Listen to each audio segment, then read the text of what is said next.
Imagine a street where every house once cost as much as a factory.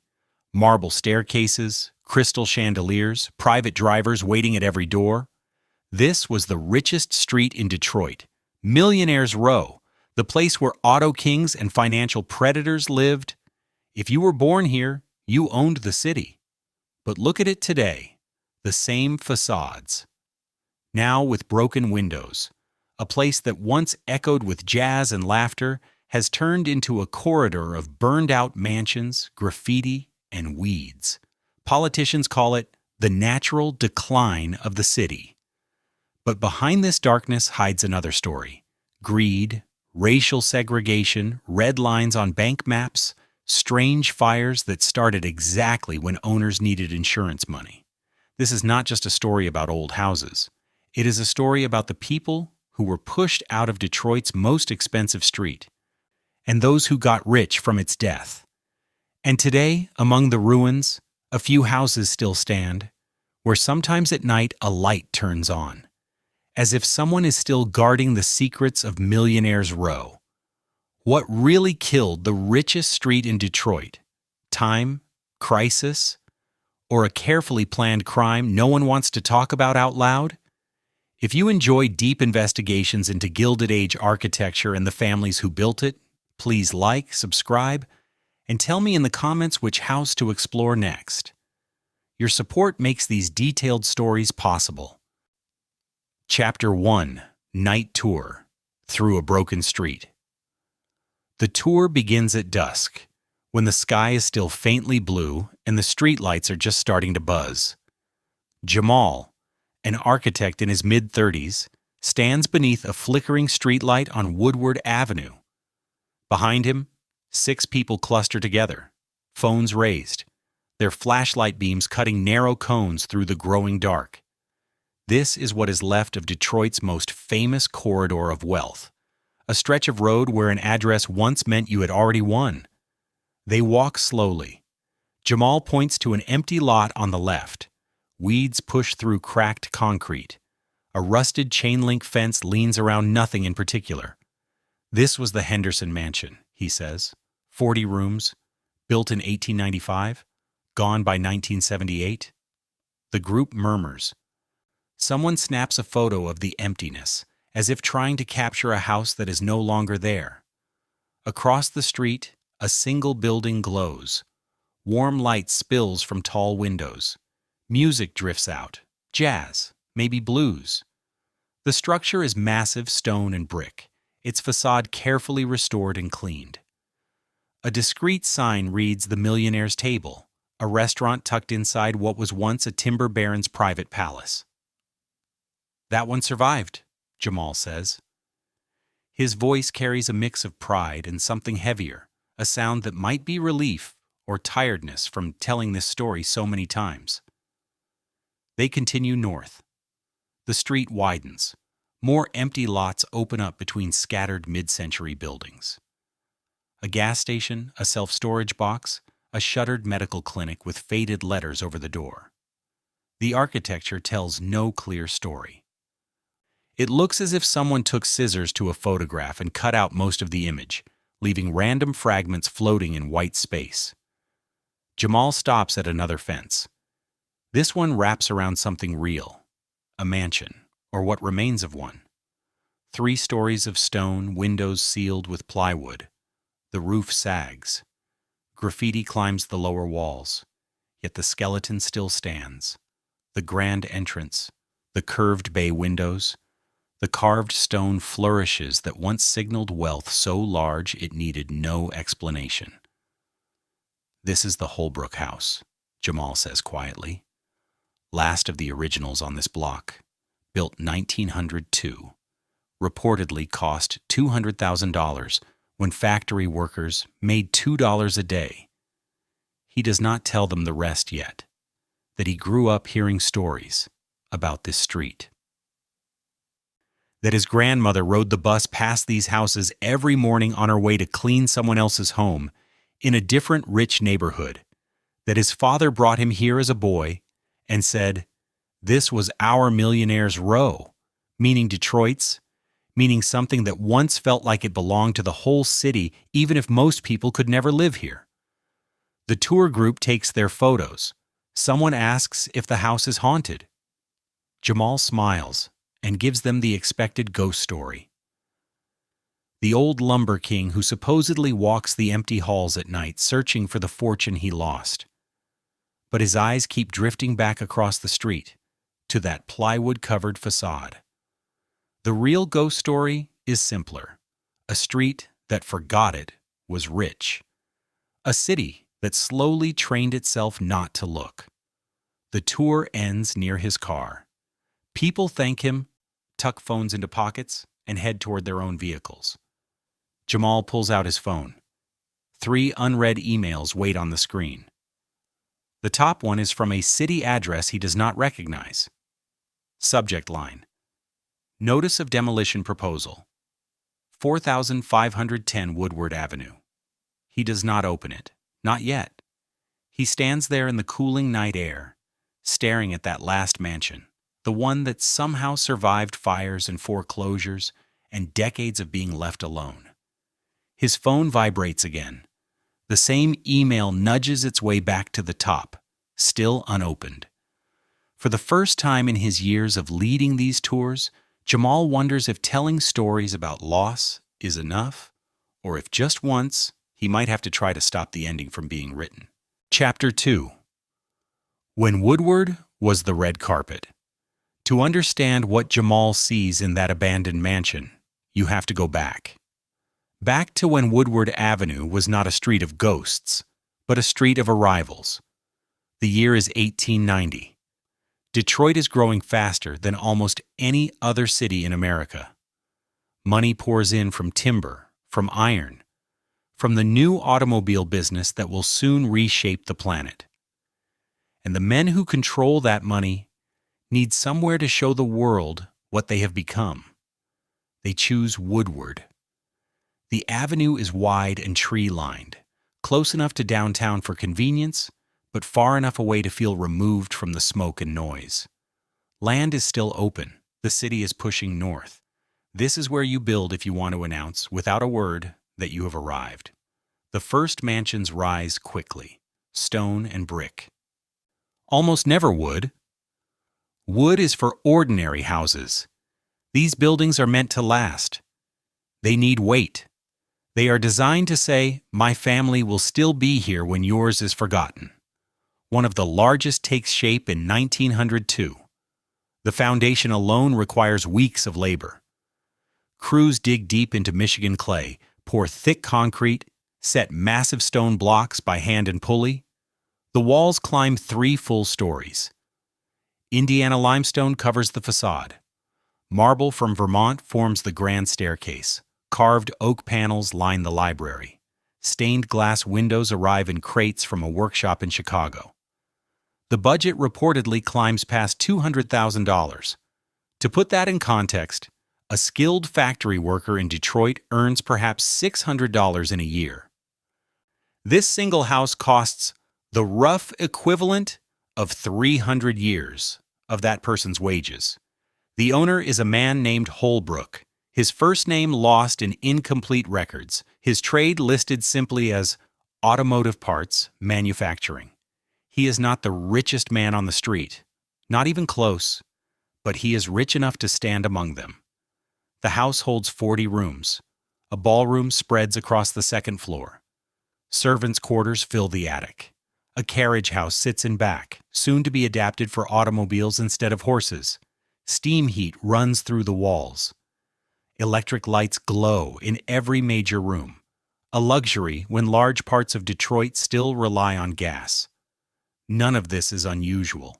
Up and down Woodward, similar projects march forward.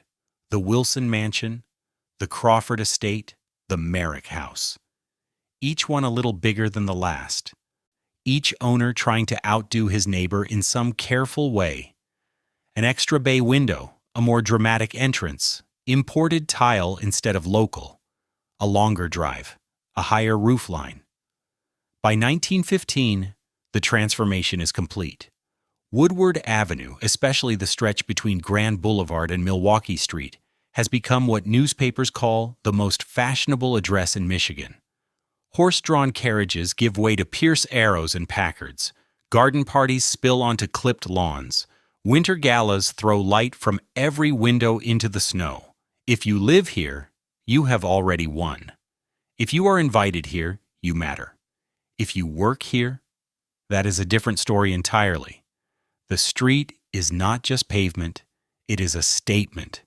Wealth gathered, displayed, guarded.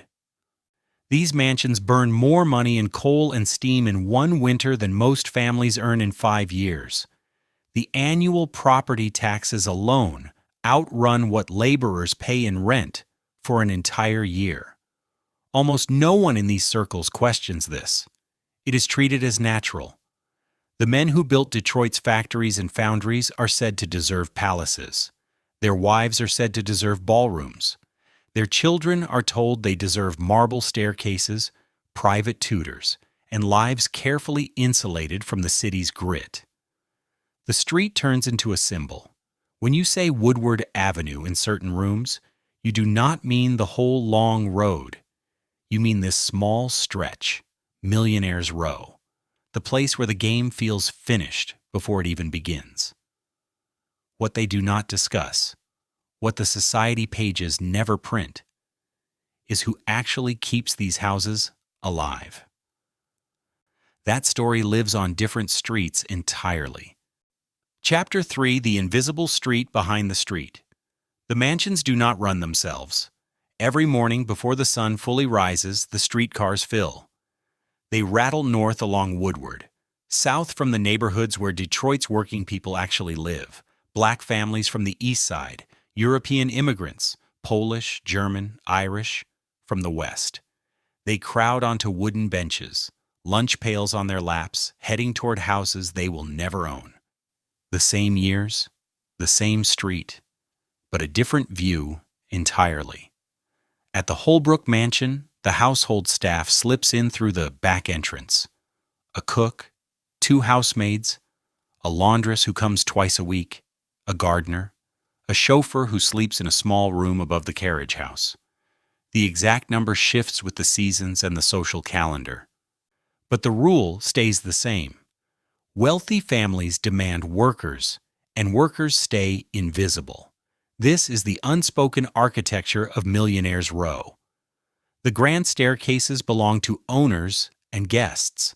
The narrow back stairs are for staff. The ballrooms gleam under chandeliers. The kitchens swelter in summer heat. The marble entrance is designed to impress. The servants' rooms under the roof have sloped ceilings, thin walls, and small windows that barely open. The pay is steady but modest. A housemaid might earn $8 a week. The cook, if she is skilled, perhaps 12.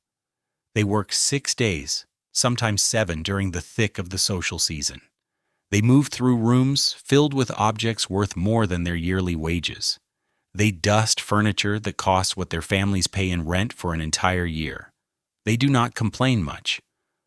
The job is better than the factories, safer than the foundries, more reliable than day labor.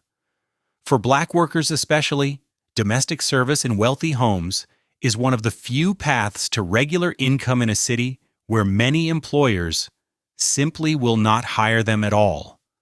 But the line is hard and clear. Jamal's grandmother talked about this years later, her voice matter-of-fact, without bitterness, but without illusions. She worked a few streets away, in the Boston Edison district where automotive magnates built even larger estates. She knew girls who worked on Woodward. The rules matched everywhere. Those were houses you did not walk past without a reason, she said. Either you worked there or you had no business being there. The workers live in neighborhoods with different names: Black Bottom, Paradise Valley, Hamtramck. Streets where houses are smaller, packed closer together, chopped into several units, where families share kitchens and bathrooms, where rent bites deep into wages, because there are not many other choices. These neighborhoods never appear in the society pages that worship Millionaire's Row. The newspapers describe garden parties, debut balls, winter galas. They do not mention who cooked the food, who scrubbed the ballroom afterward, who pressed the formal wear, polished the silver, and kept the coal furnaces roaring through Michigan winters. This invisibility is not random. It is built into the system. The wealth on display along Woodward rests on labor that must stay out of sight. The fantasy of effortless prosperity only works if the effort is hidden. By 1920, the pattern has hardened. Millionaire's Row is a stage set, polished and bright. The workers are stagehands, essential but unseen. The streetcars bring them in before dawn and carry them away after dark, helping maintain the illusion that wealth simply exists, needing no hands but those of the wealthy themselves. This arrangement will hold for decades. The mansions will stand, the parties will roll on.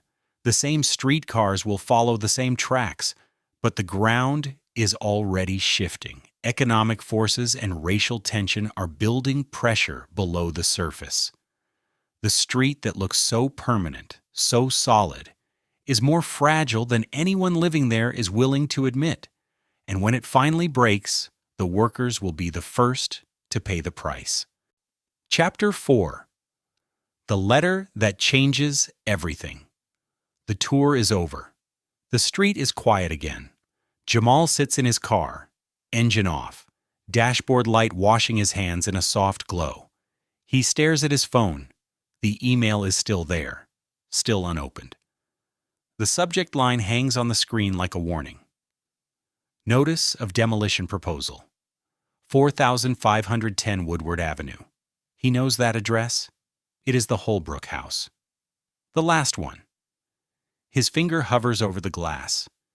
He has seen notices like this before, or at least heard about them through the preservation circles he drifts around the edge of.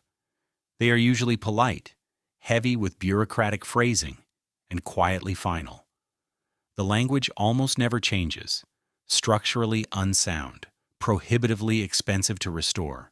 Best use of the property requires removal of existing structure. Translation in his head: we are tearing it down. He taps and opens the email. The message is short. A demolition proposal has been filed by a company called Great Lakes Storage Solutions. The structure at 4510 Woodward Avenue has been deemed unsafe. A public comment period will remain open for 30 days. Renderings of the proposed replacement are attached below. Jamal opens the first attachment: glass and steel, clean lines. A modern self-storage facility, 4 stories high, with climate-controlled units and 24-hour access. The rendering shows the building at dusk, every corridor softly lit, handsome in that efficient, polished way modern commercial boxes can be, professional, neutral, completely disconnected from anything around it. The Holbrook mansion appears nowhere in the image. It is simply gone, not even a shadow. Replaced, paved over, erased. He sits there for a long moment, phone in his hand. Traffic slides past on Woodward. A bus rumbles by, its interior lights harsh and fluorescent, faces turned toward home. He thinks about his grandmother on those morning streetcars, about his father, who brought him to this exact stretch when Jamal was maybe 10 years old. They stood on the sidewalk together, his father's hand resting on his shoulder. The mansion was already empty then, already peeling and sagging, but still impressive, still standing. "This was our Millionaire's Row," his father said.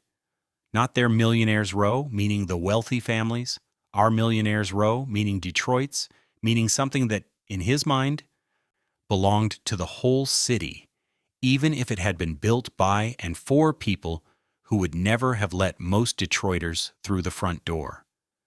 His father was an electrician, practical, not the type to get sentimental over buildings, but he stared at that house like it mattered in some way that did not fit on a blueprint.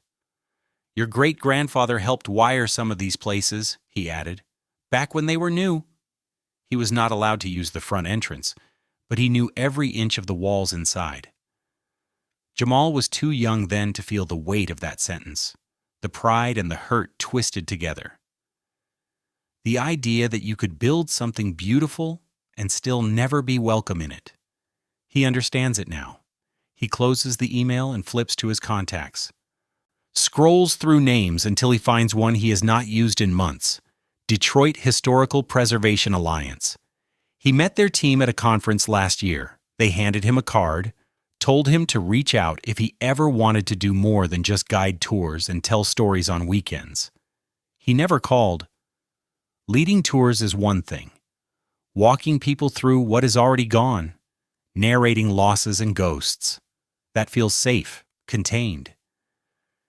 You point at empty lots, explain what used to stand there. Everyone nods sadly, maybe snaps a photo, then goes home. The landscape stays the same. Actually trying to stop a demolition?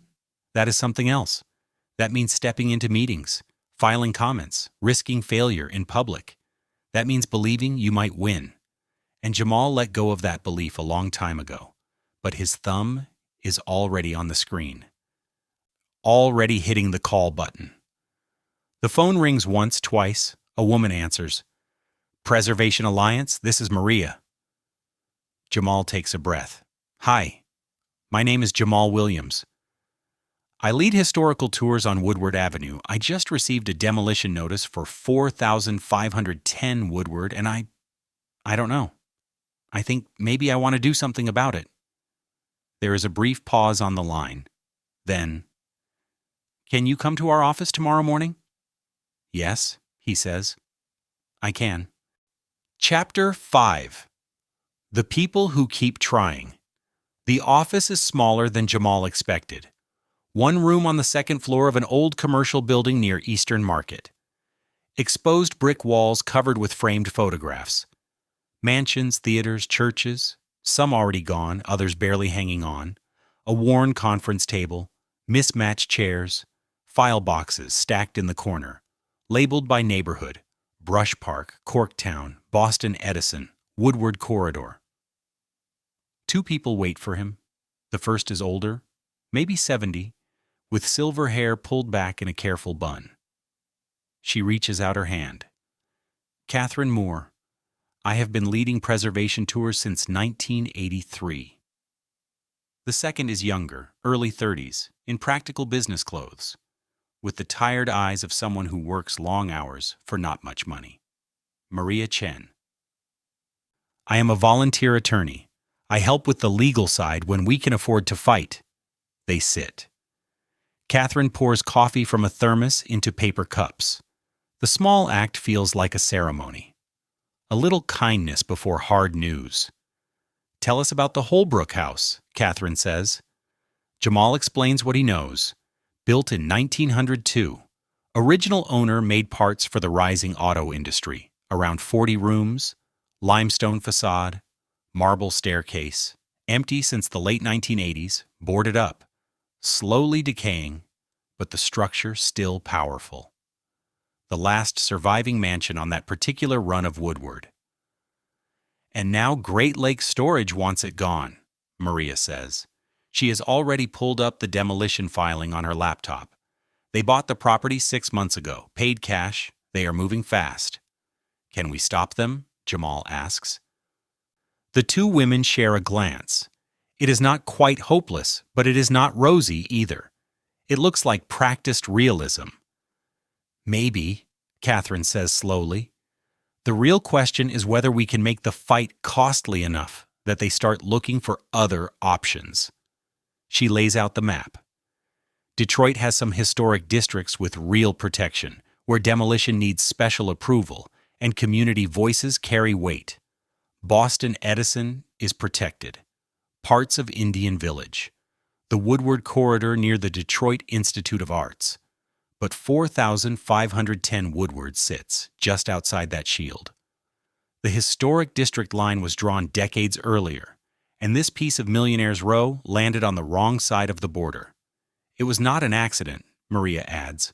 Those lines were drawn when these houses were already in trouble, when the area was already mostly black and poor. Saving them was not on anyone's list. So we have no legal leverage? Jamal asks. Not much, Maria admits. We can file objections during the comment period. We can try to pull in media, stir up public pressure. If we can show the building has special historic value, we might slow things down long enough to find a different buyer. But that is a long shot. Catherine leans forward, elbows on the table. Here is what I have learned in 40 years of this work. You cannot save everything. Sometimes you lose, even when you do every single thing right. But sometimes, not often, but sometimes, you make enough noise that developers decide it is easier to work with you than against you. She nods toward a photograph on the wall. A tall Victorian mansion, perfectly restored, now a small hotel. We lost 12 houses on that block, she says. We saved one. That is the ratio. And you know what? That one matters. People get married there every weekend. Families bring their kids. It is still standing because a few stubborn people refuse to let it vanish quietly. Jamal studies the photograph, then the boxes of files, then the two women in front of him who keep showing up, keep swinging, knowing how often the answer is no. What do I need to do? He asks. Maria slides a sheet of paper across the table. Start with this. It is a formal objection to the demolition. Sign it. We will file it tomorrow. Jamal reads it quickly.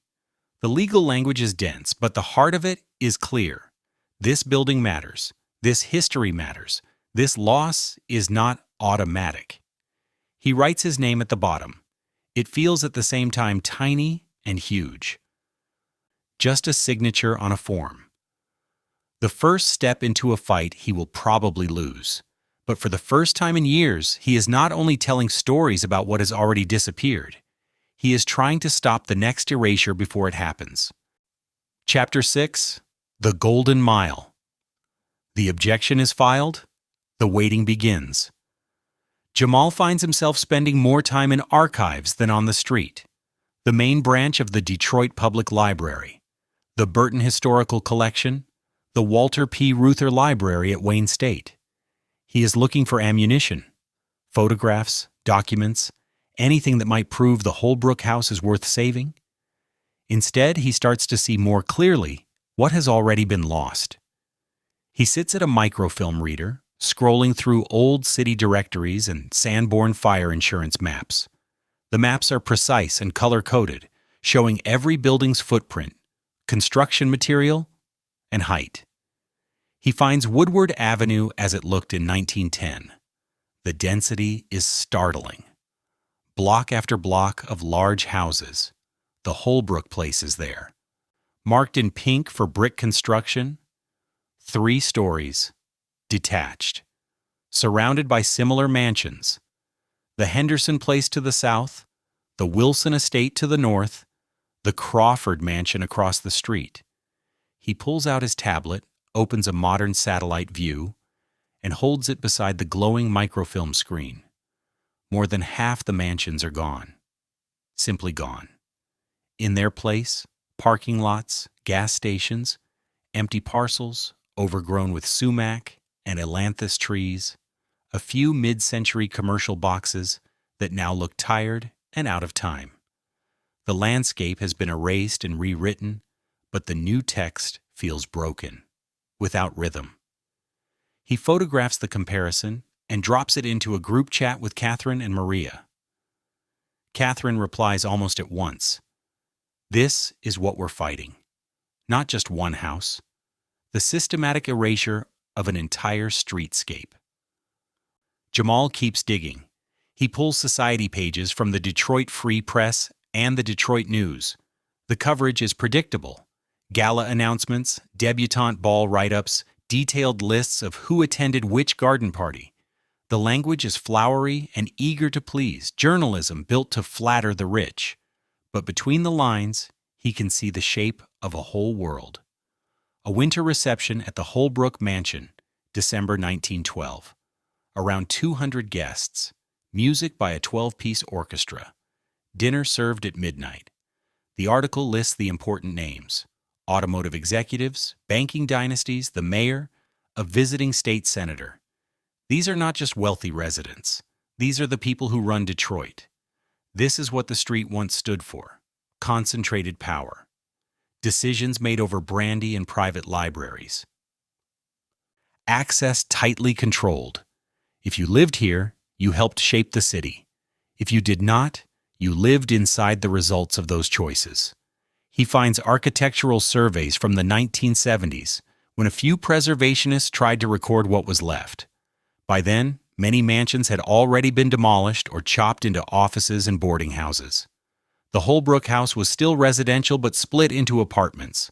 The survey notes deteriorating condition and deferred maintenance, but also significant architectural integrity, and one of the finest remaining examples of turn-of-the-century residential architecture on Woodward Avenue. 40 years ago, someone believed it was worth saving, and here it still stands, just barely. Jamal leans back in his chair. Around him, other researchers move quietly. Students hunched over laptops, genealogists reading census records, historians scribbling notes. The library is warm. Late afternoon light filters through tall windows and pools on the tables. He thinks about his tours, about standing in front of bare lots and saying, "This is where the Henderson Mansion stood," about how abstract that feels: a name, a date, a house that might as well be made up, because most people cannot picture it anymore.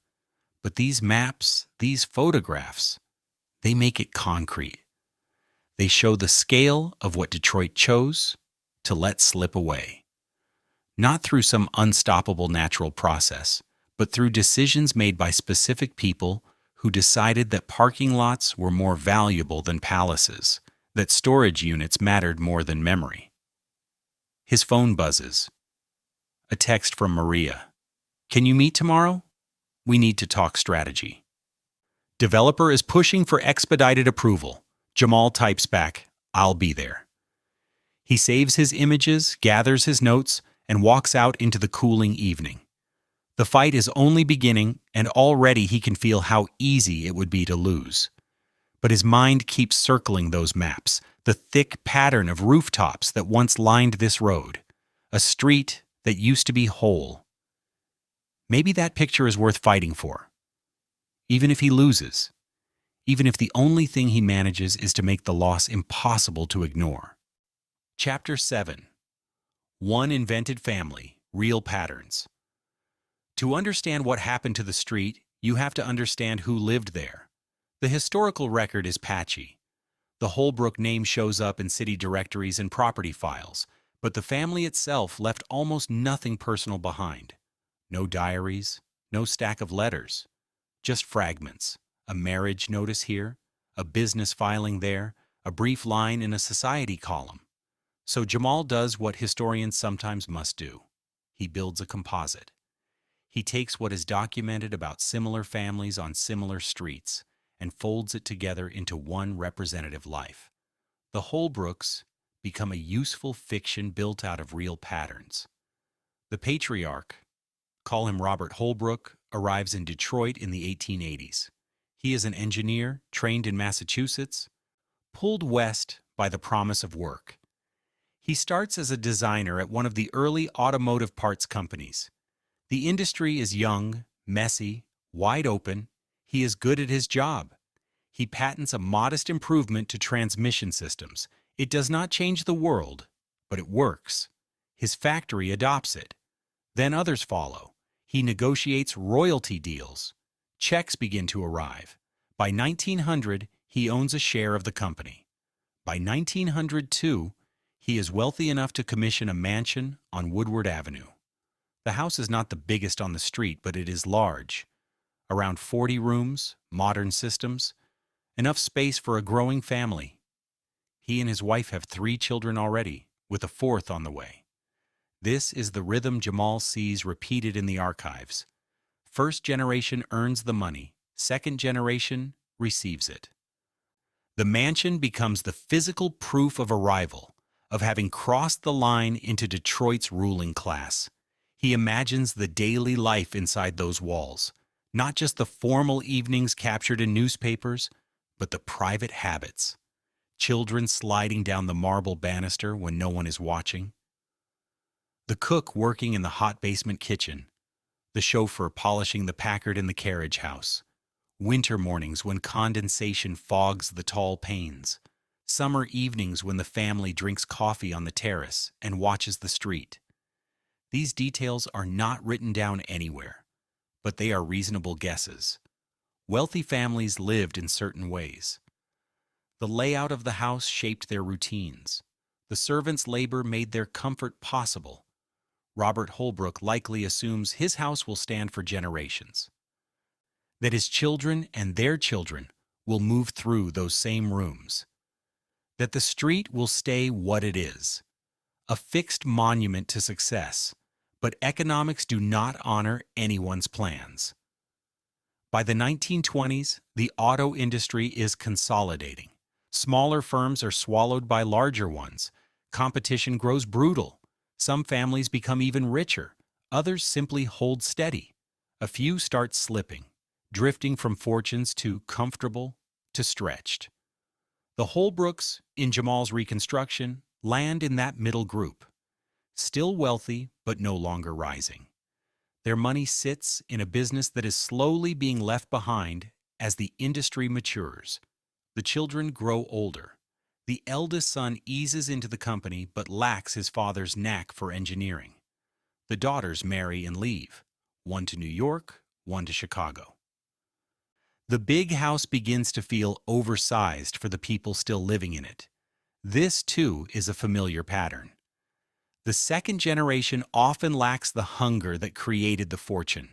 They inherit assets, but not the circumstances that demanded invention. They maintain, but they do not build. By the 1930s, Robert Holbrook is aging. The Depression hits, his company survives, but profits shrink. The mansion becomes a financial weight. Property taxes are high. Heating a 3-story stone house through Michigan winters costs real money. Wages for staff still have to be paid. Other Woodward families feel the same pressure. Some sell and move to newer, fashionable suburbs. Others turn the houses into something else. Doctors' offices, rooming houses, private clubs. The street begins its slow change. Not collapse yet, but the first cracks in the idea that this world is permanent. Jamal looks over his notes, this imagined family stitched from documented trends. The Holbrooks are made up, but their arc is not. It mirrors dozens of real families who built those mansions expecting them to last forever, only to watch the conditions that made them possible vanish. For the moment, the houses remain. The facades still stand, but the world that created them is already slipping away. And what comes next for the street will be much harsher than anyone in those parlors ever imagined. Chapter 8. Lines on a Map. The crack widens. The transformation speeds up. To understand what happens next, you have to understand redlining. Jamal finds the maps in a National Archives digital collection. They were drawn in the 1930s by the Homeowners Loan Corporation, a federal agency told to measure mortgage risk in American cities. Each neighborhood is color-coded: green for best, blue for still desirable, yellow for definitely declining, red for hazardous. Detroit's map looks like a patchwork quilt sewn by someone with very firm ideas about who deserves investment. The wealthy suburbs north of the city glow green: Grosse Pointe, Birmingham, Bloomfield Hills. These are the places where banks gladly write mortgages, where property values are expected to climb, where the future is labeled secure. Most of Detroit is yellow or red. Neighborhoods with significant black populations are almost always marked hazardous, no matter what the houses actually look like.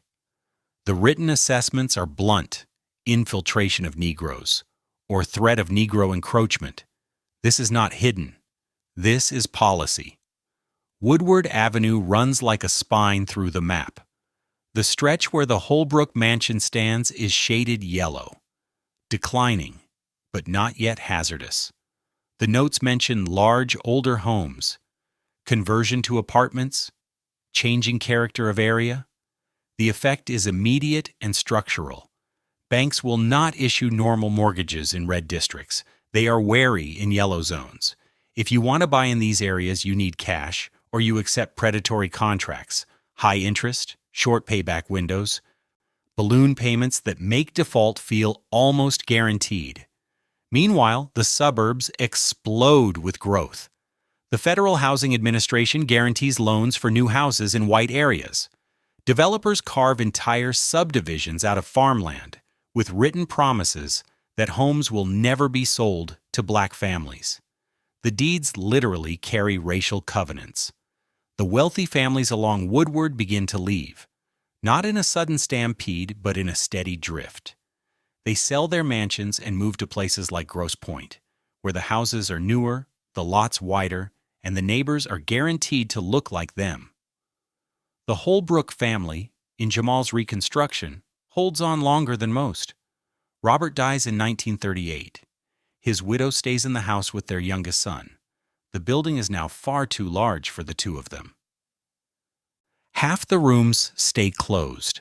The staff shrinks to a single housekeeper who comes 3 times a week. By 1945, the son inherits. He works as a middle manager at an automotive supplier, comfortable, but no longer truly wealthy. The house has become a weight. The taxes keep rising. The roof needs repairs. The old heating system requires constant work. He makes a practical choice. He chops the mansion into apartments. The ballroom on the second floor becomes 2 units. The former servants' rooms under the eaves become another 2. The grand rooms on the first floor are subdivided again. 5 apartments total, maybe 6. The marble staircase remains. The carved oak panels stay on the walls, but the meaning of the place shifts. This is no longer a single-family palace. It is now a rooming house for people who cannot afford or cannot access other housing. Other mansions along Woodward follow similar paths. Some become professional offices for doctors, dentists, lawyers. Some turn into boarding houses. Some get sold to churches or fraternal lodges. A few simply sit empty, too costly to keep up, too hard to sell. The street's character splinters. Where there was once a uniform world, wealth, whiteness, concentrated power, there is now a mix of uses and people. Working-class families, black families moving into areas that once shut them out, small businesses, the demographic shift that the redlining maps both predicted and forced. This is the mechanism at work, not some vague natural decline, not random urban decay, specific policies that channel investment away from some neighborhoods and toward others. The maps literally draw the lines that decide which streets are supported and which are left to fall apart. Woodward Avenue, Millionaire's Row, lands on the wrong side of those lines. The mansions still stand for now, but the money that might have cared for them goes elsewhere, to subdivisions in former cornfields, to developments where the houses are smaller but fresh, to places where banks will actually lend. The street begins to die, not because it is old, because it has been marked for death, and the worst is still ahead. Chapter 9: Fire, Flight, and the Long Decline. The maps set the pattern. The 1960s rip it open. This is the period Jamal approaches most carefully. The history is close enough to sting. His grandmother lived through it. His father was a child during the worst years. The scars are still etched into the streets and into the people who stayed. The breaking point comes in July 1967. Jamal does not linger on the violence itself. That story has been told elsewhere, often badly, usually with more interest in burning buildings than in causes. What matters for this street is what came after.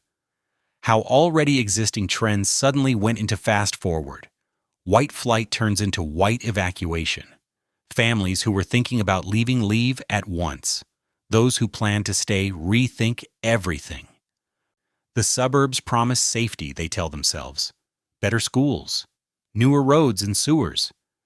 They rarely say race out loud, but race sits inside every conversation, every choice.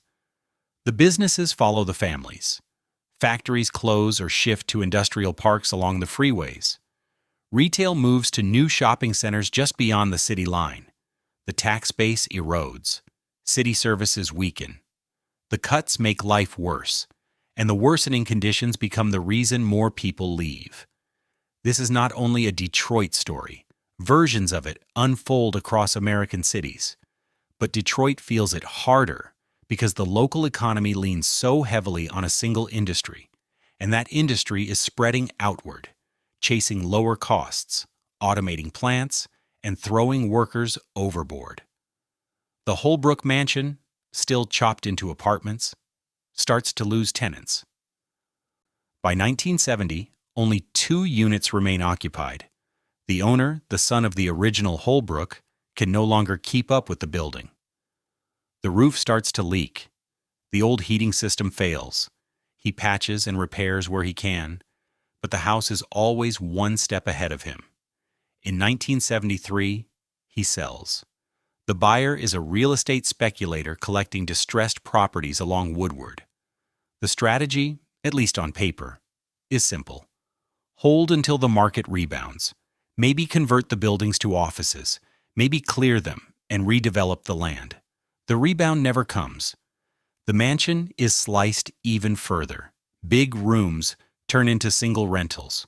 The marble staircase, once polished every week, goes years without proper cleaning. The carved oak panels get slathered in cheap latex paint. The stained glass windows, too costly to maintain, are pulled out and swapped for plain panes. One breaks and is covered with plywood that never comes back off. This is not just a one-off case. Up and down Woodward, the same pattern plays out. The Henderson mansion becomes a clinic, then closes. The Wilson estate turns into a nursing home until money troubles force it to shut. The Crawford house sits empty for years, then burns in a suspicious fire. The owner had been trying to sell for ages, and suddenly there is insurance money instead of an unsellable shell. By 1980, the stretch of Woodward that was once Millionaire's Row is almost unrecognizable. Roughly half the mansions are gone, replaced by surface parking or left as scrubby vacant land. The survivors stand in various stages of decay.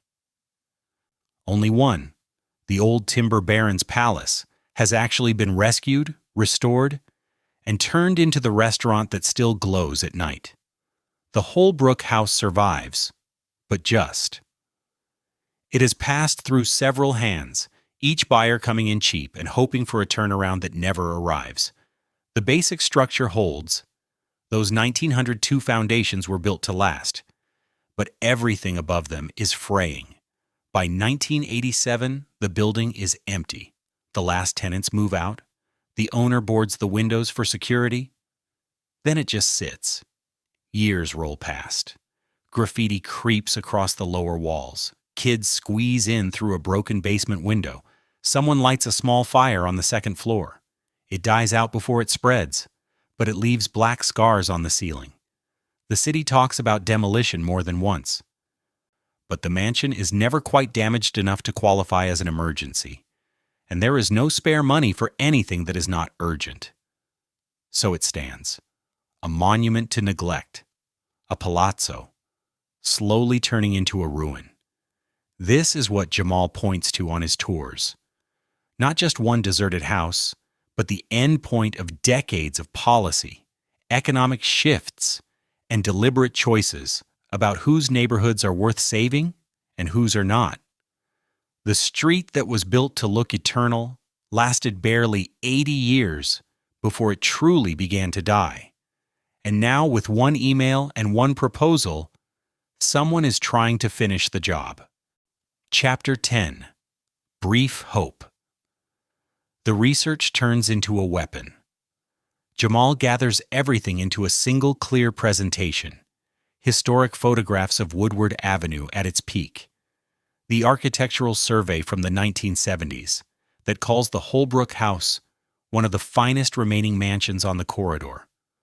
Redlining maps layered over modern satellite images to show how policy pushed the street into decline.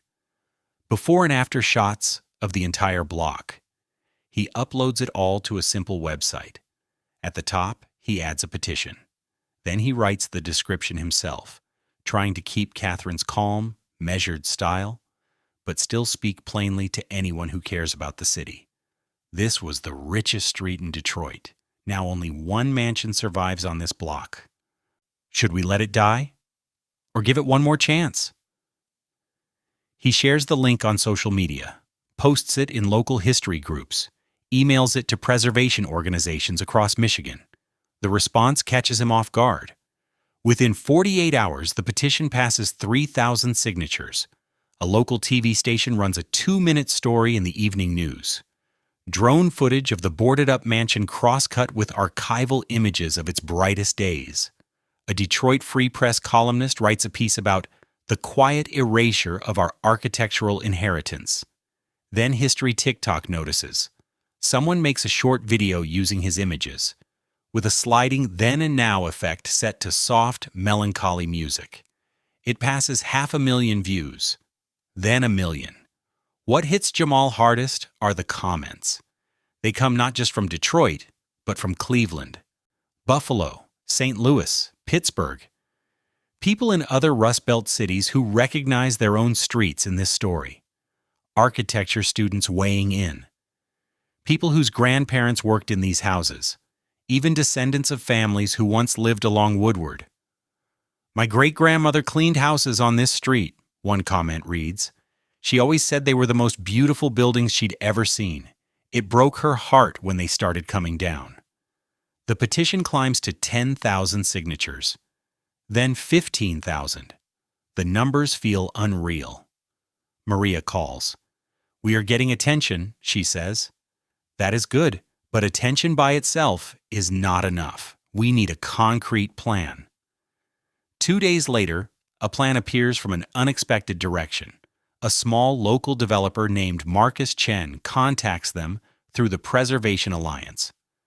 For the past decade, he has been buying struggling historic buildings in Detroit and turning them into mixed-use spaces. Modest apartments, artist studios, small retail on the ground floor. His projects are not flashy, but they work. He is not chasing a giant payday. He is trying to make run-down blocks livable again. They meet at a coffee shop near the Detroit Institute of Arts. Marcus is younger than Jamal expects, maybe around 40, dressed casually, carrying a worn leather portfolio under his arm. I have been watching that building for years, Marcus says. I looked at buying it twice, but the numbers never made sense. Too much deferred maintenance, too much risk. And now? Jamal asks. Now people care, Marcus replies. Public interest changes the equation. He opens his portfolio and spreads rough sketches across the table. Adaptive reuse, he explains. We keep the exterior and whatever major interior features can be saved. The staircase, the oak paneling, any original details that are still intact. The upper floors become apartments. The ground floor becomes shared space. Co-working, small events, maybe a coffee shop. The building pays its own way through rent and still stays open to the public. The drawings are simple, but Jamal can see it. The mansion is still clearly the Holbrook house, but alive again. People leaning on the polished rail of the marble staircase, warm light pouring through restored windows. What does the timeline look like? Maria asks. She has joined them, legal pad open, already writing. If we can halt the demolition and negotiate a purchase, Marcus says, we are looking at maybe 18 months to 2 years. It depends on financing and on what we find when we finally get inside the structure. Jamal studies the sketches.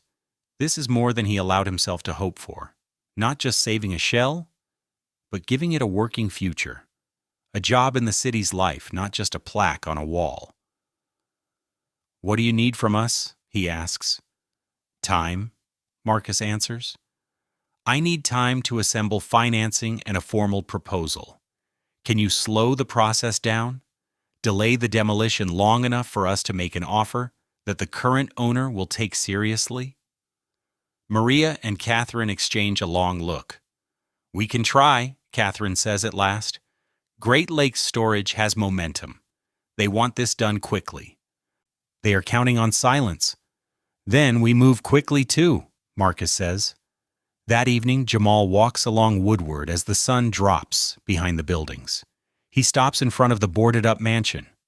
For the first time in months, maybe years, he lets himself lean into the idea that this might actually work. The house is still silent. Plywood still covers the windows. The stone still wears its stains and cracks. But in his mind, he can already see light behind the glass, people coming and going, the marble steps shining again under careful polish. History preserved not as a frozen museum exhibit, but as a place where people live, work, and gather. The street remembering that it was once rich and learning how to become something better than it was. Chapter 11. When the floor disappears. The meeting is set for Tuesday afternoon. City Council chambers. Public comment on the demolition proposal. Jamal arrives early with Catherine and Maria. Marcus is already there, portfolio under his arm, wearing a suit this time. They take seats in the front row. The room fills slowly. A few other preservationists, some neighbors, a reporter from local TV. The council members file in. The session starts with pure bureaucracy, other agenda items first, a zoning variance, a street repair contract, line items and roll calls, the routine work of running a struggling city, then Item 7B, demolition proposal for 4510 Woodward Avenue. A city planner steps to the microphone and lays out the basics. The structure has been vacant since 1987. It has multiple code violations. The building department has deemed it structurally unsafe. Great Lakes Storage Solutions has submitted a plan to demolish the mansion and construct a climate-controlled storage facility in its place. The project, the planner says, will generate tax revenue and remove a blighted property. When public comment opens, Maria stands. She is ready. She walks them through the building's historical significance, cites the old architectural survey that singled out the Holbrook House, mentions the petition and how many people have signed it. Then she introduces Marcus and his adaptive reuse proposal. Marcus presents his sketches, explains the financial model in simple terms, says he is prepared to make a formal offer to purchase the property if the council grants him 60 days to secure financing and complete due diligence. The council members listen politely. They ask a few clarifying questions. Their tone is not hostile, but it is not hopeful either. Then the representative from Great Lakes Storage speaks. He is smooth, professional, almost sympathetic. He acknowledges the building's history, thanks the preservation community for caring. Then he pivots to reality. The structure is dangerous, restoration costs would be prohibitive, his company has already invested serious money in plans and engineering reports, and the city urgently needs both tax revenue and visible development along Woodward. He never says it outright, but the message is clear. Nostalgia is a luxury Detroit cannot afford. The council takes no vote. Not yet. They thank everyone for their input and move on to the next agenda item. Outside in the cooling afternoon, Maria's expression is tight and tired. That did not go well, she says. They are going to approve it, aren't they? Jamal asks. Probably, she answers. Great Lakes has connections. They have done projects with the city before. Unless we find leverage we do not have yet, this is going through. Marcus checks his phone, frowns. I need to make some calls. I will be in touch. He leaves. The easy confidence from the coffee shop is gone, replaced by the quiet calculation of a developer who understands when the odds have turned. Jamal walks back to his car alone, drives to Woodward Avenue, parks across from the mansion. The orange notice is already up, tacked to the fence. Official city seal at the top. In bold letters, notice of pending demolition. Below that, a timeline. 30 days. He sits in his car with the engine off, staring at the building in the fading light. All that research, all those signatures, Marcus's plans, years of tours and stories, and still it feels like none of it is enough. His phone rings, unknown number. He almost lets it go to voicemail. Jamal, this is your Aunt Patricia. His stomach drops. His aunt never calls just to chat. It is your grandmother, she says. She fell this afternoon. We are at Detroit receiving. Can you come? He is already starting the engine. The hospital is downtown, about 15 minutes away. He makes it in 10. Inside, he finds his family in the emergency waiting area. His father, 2 aunts, his younger sister. His grandmother is stable. They tell him, hip fracture, maybe more damage. The doctors are running tests. She is 87. At that age, a fall is never simple. He sits and waits. The fluorescent lights buzz overhead. Somewhere nearby, someone's phone plays the local news quietly. A segment about development proposals and city budget shortfalls. His father sits down beside him. For a while, neither of them says anything. Then his father speaks. You have been fighting for that building, he says. Yeah, Jamal answers. I think we are going to lose. His father nods slowly. Your grandmother used to clean houses near there. Different street, same kind of place. She always said those mansions were built like fortresses, like nothing could ever knock them down. They are knocking them down anyway, Jamal says. They fall silent again. Around them, monitors beep and hiss. Machines hum. The hardware of keeping people alive inside a building that, once upon a time, may have been someone's grand house before the city turned it into a medical facility. Jamal stares out the window at the city lights. Somewhere out there, the Holbrook house stands in the dark, boards over its windows, notice on its fence, waiting for demolition, waiting to become just another empty lot on a street that is already mostly absence and memory. He is losing the building and maybe losing his grandmother in the same week, and he cannot stop either one. Chapter 12. Dinner with Not a Ghost. Rain falls on a Thursday night. 3 weeks since the hospital, 2 weeks until the scheduled demolition.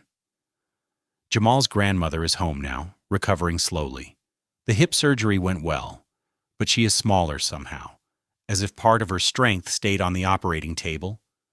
Stairs are now a team effort. Even short walks leave her tired. Most days she sits in her favorite chair by the window, watching the neighborhood like she is trying to memorize every detail before it changes again. Jamal knows he should be there with her, with his father, with the rest of the family. But tonight he needs to be somewhere else, to sit inside a building that did not lose its fight. He parks along Woodward, steps out into the wet, the rain tapping on his jacket, and walks toward the one surviving palace on this block. The old mansion-turned-restaurant called the Millionaire's Table. Inside, the air is warm. Soft lighting glows against wood and plaster. The architecture has been carefully respected. Original woodwork polished to a gentle shine, restored plaster moldings tracing the ceiling.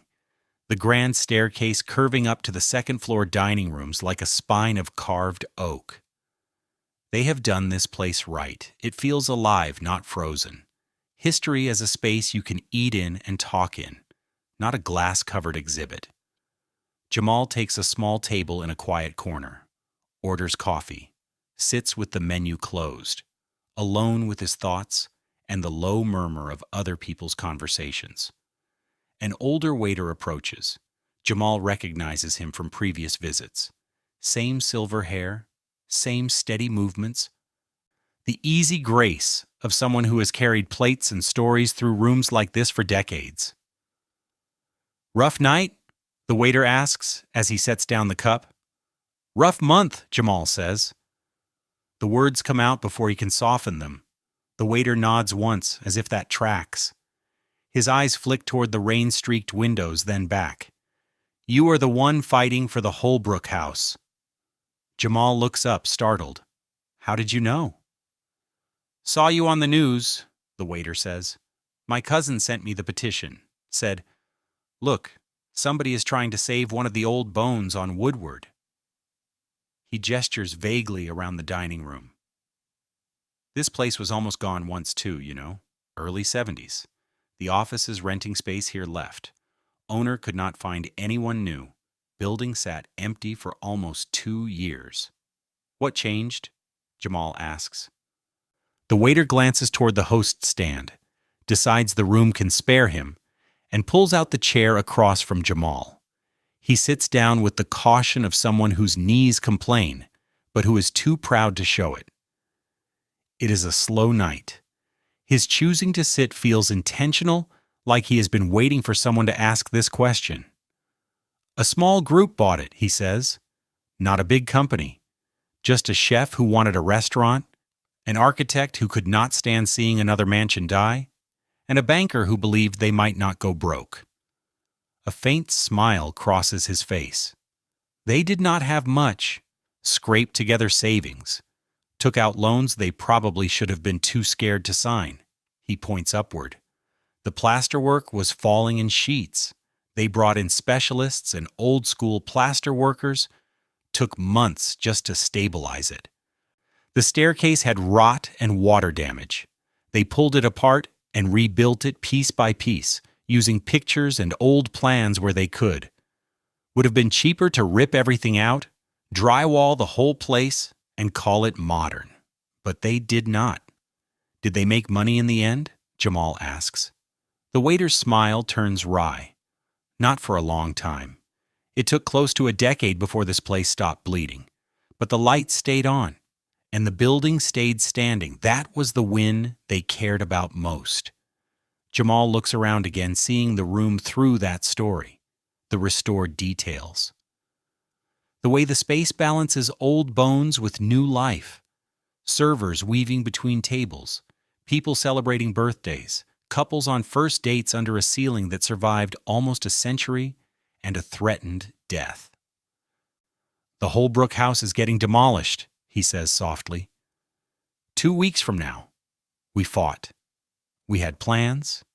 We had a developer ready to take a risk. But the storage company with money and connections got there first. The waiter is quiet for a moment, weighing his words. You know what I learned working here? He says finally. You cannot save everything. If you try to carry every building, it will break you. But you save what you can. This one standing, he taps the table lightly. It matters, not just for architecture people, for everyone who works here, eats here, gets married in that ballroom upstairs. They may not know the whole history, but they remember the feeling of the place. That sticks. He pushes his chair back, ready to stand. Sometimes victory is not stopping every wrecking ball. Sometimes it is making sure that when they finish swinging, at least something important is still here. Even if it is one mansion left from 20. He returns to his work, leaving Jamal alone with the cooling coffee. Outside, the rain continues its steady rhythm. Jamal watches drops race down the glass. He thinks of his grandmother in her chair by the window, watching her block with the same concentration. He thinks of his father's stories, about the houses his grandfather wired, knowing every hidden run of cable and walls. He never entered through the front door. He thinks of all the nights he has stood on Woodward, pointing at emptiness and saying, "This is where something used to be." Maybe that has been the mistake. Building a career on loss, on ghosts, and outlines in the air, instead of on the stubborn, ordinary work of keeping the survivors alive.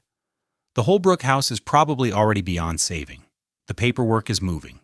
The notice is on the fence. But there are other houses, other blocks, Other fights that are not yet lost by default. Jamal pays the bill, steps back out into the rain. For a moment, he stands on the sidewalk and turns, taking in the full facade of the Millionaire's table. The mansion that made it through. The one that proves survival is possible if someone stays loud and foolish and brave long enough. Across the street, the Holbrook house sits dark behind its chain-link fence. Boarded windows, wet stone, still standing. For now. Jamal pulls out his phone, scrolls through his contacts, preservation groups, journalists, former tour guests who asked to be kept in the loop. He starts making calls. If he is going to lose this one, he wants to lose it fighting. And he wants to make sure that when the walls finally come down, the city cannot pretend it never knew what stood there. Chapter 13. The New Millionaire's Row. The calls lead somewhere unexpected, not to a last-minute rescue, not to a miracle court order, but to something else, something quieter, that might last longer than any single brick wall. Catherine meets him at her office the next morning. The room is the same as always, file boxes, old posters from past campaigns. But she moves with more energy than usual. It is the kind of excitement that comes from a lifetime of small wins instead of dramatic victories. "I have been thinking about your petition," she says, waving him toward a chair. "Those 15,000 signatures, all those comments from people who remember these houses, that is not nothing." "It was not enough to save the building," Jamal says. The words taste flat. "No," she agrees. "But it is enough to do something else." She opens her laptop and turns it toward him. On the screen is a rough mock-up, a digital map of Woodward Avenue, interactive, color-coded, by time period. Every glowing dot marks a mansion that once stood along Millionaire's Row. "We build a living archive," Catherine explains. "Every house that was here, photographs, floor plans when we can find them, architectural details, stories from the families who lived in them, stories from the people who worked in them. Your grandmother's memories, all of it in one place." Jamal leans closer, following the line of the avenue with his eyes. Click a dot, a window pops up with a photograph and a story. Another dot, a different house, a different voice. "Who pays for all this?" he asks. "We do," she says. "The Preservation Alliance. We've been tucking away small grant money for a project like this, and once it is built, teachers can use it, researchers, people planning walking tours. It stops being just a protest tool and becomes a resource." Maria arrives a minute later, still in her coat, carrying 2 cups of coffee and a folder stuffed with notes. She sets everything down and pulls out a chair. "I talked to someone at Wayne State University," she says. "They will host the site on their servers and put their name on it. They like that we are not only telling stories about marble staircases, but also about the people who cleaned those staircases, working-class narratives next to architectural history." The project takes shape over the following weeks. Jamal becomes the lead researcher almost by accident. He is the one who knows the street best, the one who has already spent years walking its length with a microphone in hand. Now he returns to the archives with a new purpose. Not to gather ammunition for a single fight, but to document an entire vanished world. He spends long days at the Detroit Public Library, the Burton Historical Collection, the Walter P. Reuther Library at Wayne State University. He digs out photographs of mansions demolished in the 1960s, the 1970s, the 1980s, tracks down their addresses, cross-checks them against fire insurance maps, plots their footprints on the digital Woodward. He starts interviewing people. His grandmother, on a good day, with a blanket over her knees and tea cooling on the side table, talks into his recorder. She remembers riding the bus up Woodward in the 1950s, pressing her forehead to the glass to see the mansions as they slid by. She remembers working in similar houses in other wealthy districts. The Boston Edison area, Indian Village, where the rules were strict and unspoken. Back doors only. No sitting in certain rooms. Eyes lowered when guests were present. She remembers the small humiliations, the occasional real kindnesses, the way money could make a house feel both beautiful and cold at the same time. Jamal records every word. Later, he plays the audio back at half speed. Careful fingers on the keyboard as he transcribes. Her stories will sit in the archive right next to the formal architectural surveys, carrying equal weight. He tracks down descendants of families who once lived on Millionaire's Row. A woman in Ann Arbor whose grandfather owned an automotive parts company and threw winter balls that filled the society pages. A man in California whose great-aunt married into one of the Woodward families and saved boxes of letters and holiday photographs. They send scanned images, stiff formal portraits on marble steps, children in sailor suits on manicured lawns, handwritten invitations on heavy paper. He finds former residents from the era after the mansions were divided into apartments. A man who rented a room in the Holbrook house in 1975, paying $40 a month, listening to the building creak and settle at night like an old ship in a bad storm. A woman who once lived in a carved-up floor of the Henderson Mansion when it served as a boarding house for nurses in the 1960s. She remembers the drafty windows, the shared kitchen, the way you could still see hints of painted ceilings beneath cheap white paint. Every one of these voices becomes a dot on the map, a click, a story. By early spring, the first version of the project goes live. The interface is simple and clean. No clutter, no distractions. You open the map, zoom in on Woodward Avenue, and tap any point to see what once stood there. Then and now, photographs. Basic architectural information. Short text summaries. Audio clips you can play right on the page. A nurse describing her cold room under a cracked plaster ceiling. Jamal's grandmother talking about bus rides at dawn. A descendant reading from a letter written in 1912. Jamal records a walkthrough himself. He walks the street with his phone. Camera pointed at empty lots and surviving buildings, narrating what used to be on each side. The recording becomes the audio guide for a walking route that teachers and tourists can follow. Within a few weeks, teachers begin using the site. A high school history class in Detroit uses the archive to map how redlining and freeway construction cut through their own family's neighborhoods, using Millionaire's Row as the starting example. An architecture professor at the University of Michigan assigns the site as required viewing before a lecture on urban decline and adaptive reuse. Local media picks up the story again, not front-page banner headlines, but a thoughtful feature in the Detroit Free Press. A 10-minute segment on public radio where Jamal and Catherine talk about memory, maps, and who gets to decide what counts as history. The story spreads through preservation circles across the country. Soon messages arrive from other cities. Buffalo has a street like this. Cleveland has one. St. Louis. Pittsburgh. They ask how the site was built, how the interviews were done, how they might adapt the model for their own vanishing blocks. The idea turns out to be easy to copy. Simple tools, clear structure, a commitment to including everyone's story, not just the people whose names were on deeds. Jamal adds a new feature, user submissions. A button on each page invites people to upload their own photographs and memories. Slowly, the archive begins to fill with snapshots from family albums and recordings made at kitchen tables. The map is no longer just his project or Catherine's. It becomes something shared. Something that can keep growing long after the Holbrook house is gone. One evening, his grandmother listens to her own voice on the website.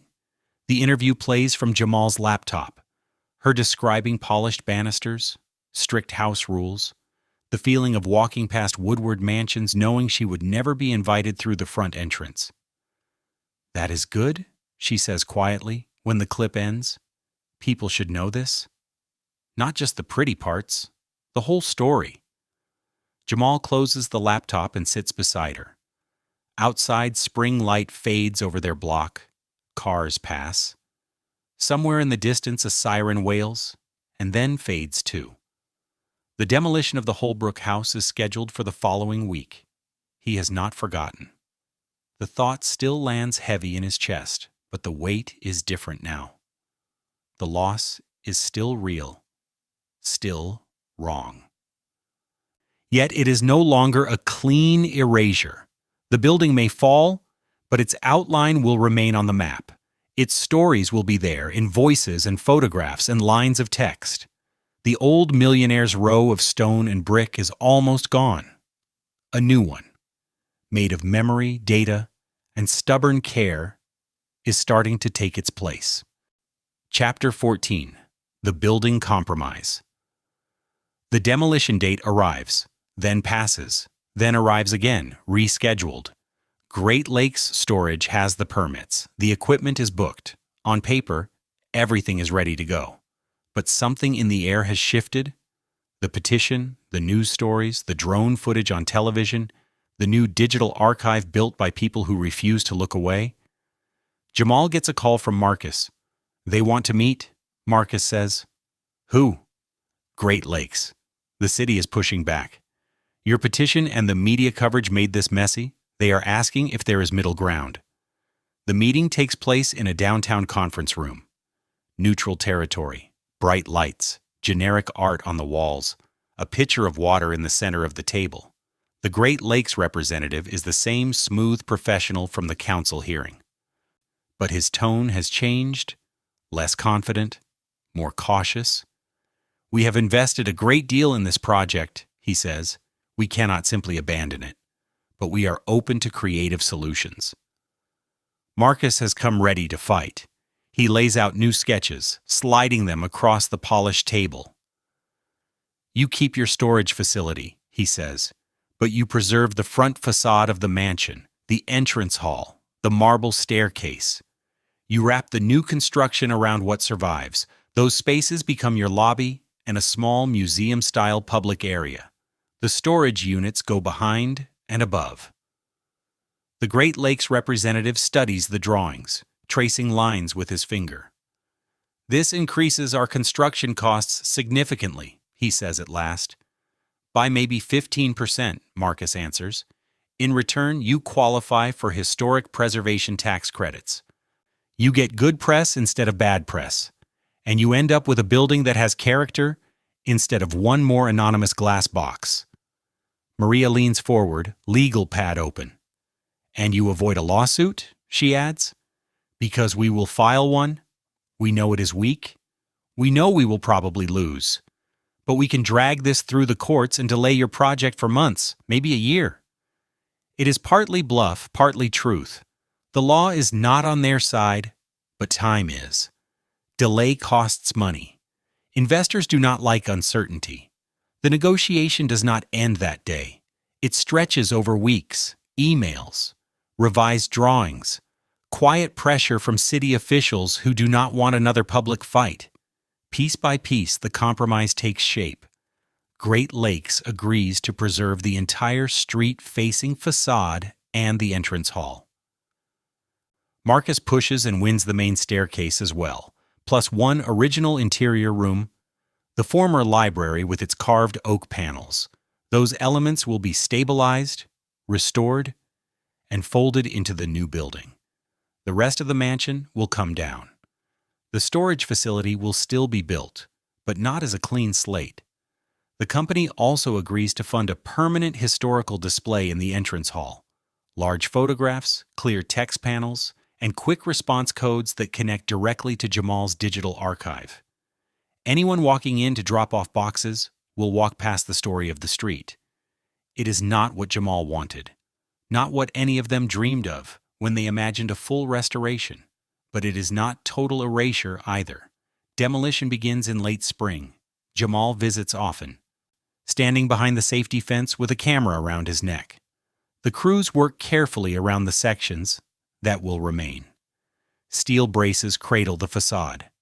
The entrance hall is shored up from the inside. The staircase is wrapped and protected. The rest of the structure comes down in controlled bites. Roof first, then upper floors, then the internal partitions that once turned a single family's mansion into a maze of rented rooms. Jamal photographs everything: the exposed cross-sections of old walls, the pattern of joists and beams, the moment when the sky opens where ceilings once were. He documents the careful restoration work too: stone cleaning, patching, the way new structure rises behind old stone. Every stage goes into the archive. The end of the house becomes part of its record. By fall, the hybrid building starts to make sense. A modern storage facility stands where most of the mansion once rose, but the historic front still faces woodward. The entrance hall glows at night. The marble staircase curves upwards just inside the glass doors. At first, the contrast is jarring. Then it becomes oddly compelling, a visible argument between past and present that neither side fully wins. The opening happens on a cold November afternoon. There are speeches, cameras, city officials in coats, neighborhood residents curious to see what survived, preservationists who are still not sure how they feel. Great Lakes has done the historical display well. Large photographs of Millionaire's Row in its prime line the walls. Text panels explain what stood here, who owned the house, who worked in it, how redlining and suburban flight helped destroy the street. The language is careful, but honest. Jamal's digital archive is everywhere. Quick response codes beneath each panel, a small screen looping clips from the interviews. At one station, his grandmother's voice plays through speakers, describing the mansion she passed on the bus and the houses she cleaned in other wealthy districts. People stand and listen. Some close their eyes. Children race up and down the restored marble staircase, sliding their hands along the polished railing. Parents read the plaques. A line forms at the service desk as people sign contracts for storage units, surrounded by the story of the building they are now using. It is strange. A storage facility wrapped around fragments of a Gilded Age mansion, commerce woven through memory. Practical use alongside grief, but it is not an empty lot. Jamal stands in the entrance hall with his grandmother at his side. She is stronger now, cane in hand, coat buttoned to the chin. She looks up at the ceiling, at the restored plaster, at the staircase that survived fire, abandonment, and almost a bulldozer. It is not the same, she says. No, Jamal agrees. It is not, but it is something. She reaches out, resting her palm on the cool marble. My mother used to clean houses with staircases like this. She never imagined one of her great-grandchildren would stand in a place like this and be thanked for helping to keep it here. He follows her gaze to a bronze plaque near the entrance.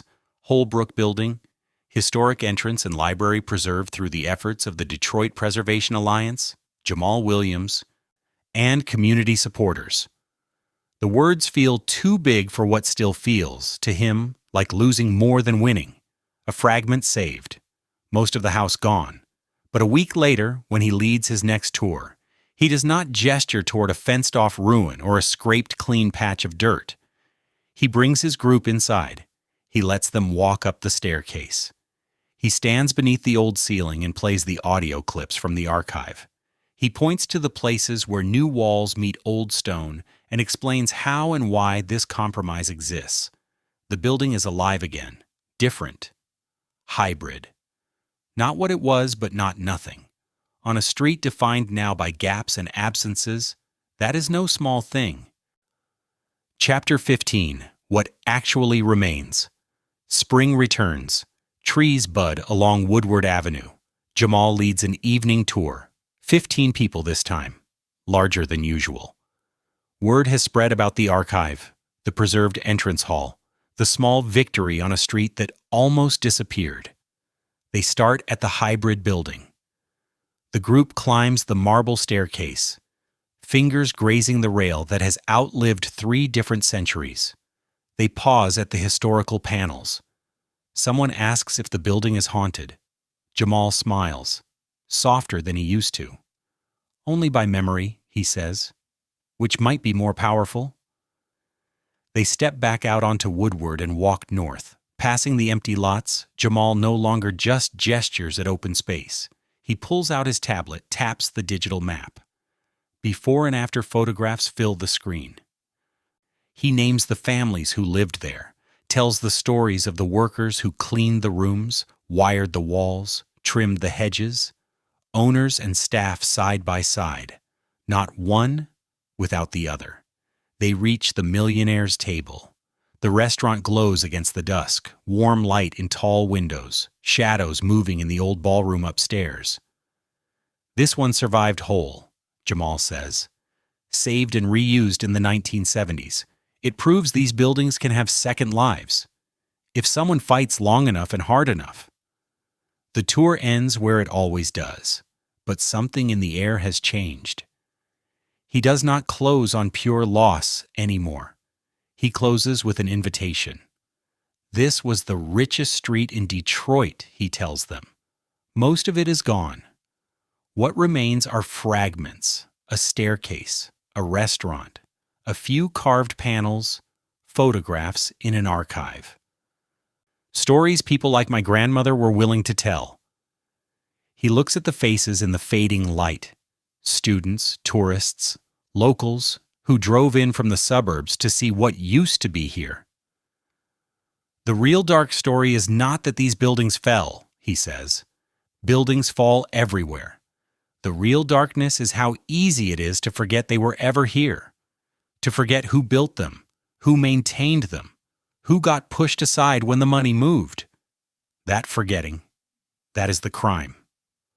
A woman near the front lifts her phone. "Can we share the archive?" she asks. "Please," Jamal says. That is exactly why it exists. The montage that follows is quiet, gentle, spring light filtering through restored windows at the Millionaire's table. Workers on lifts, cleaning and repointing the hybrid building's stone facade. Jamal's grandmother at her window, wrapped in a cardigan, watching the neighborhood like a book she knows by heart. Students on a field trip standing in the preserved entrance hall, listening through headphones to voices from decades ago.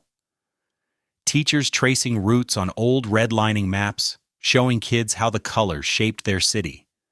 Children running hands along marble that was carved before their great-grandparents were born. Other preserved districts around Detroit, Boston Edison, Indian Village, where entire blocks survived because someone drew historic boundaries in time. Painters refreshing porch trim, gardeners cutting back rose bushes planted generations earlier.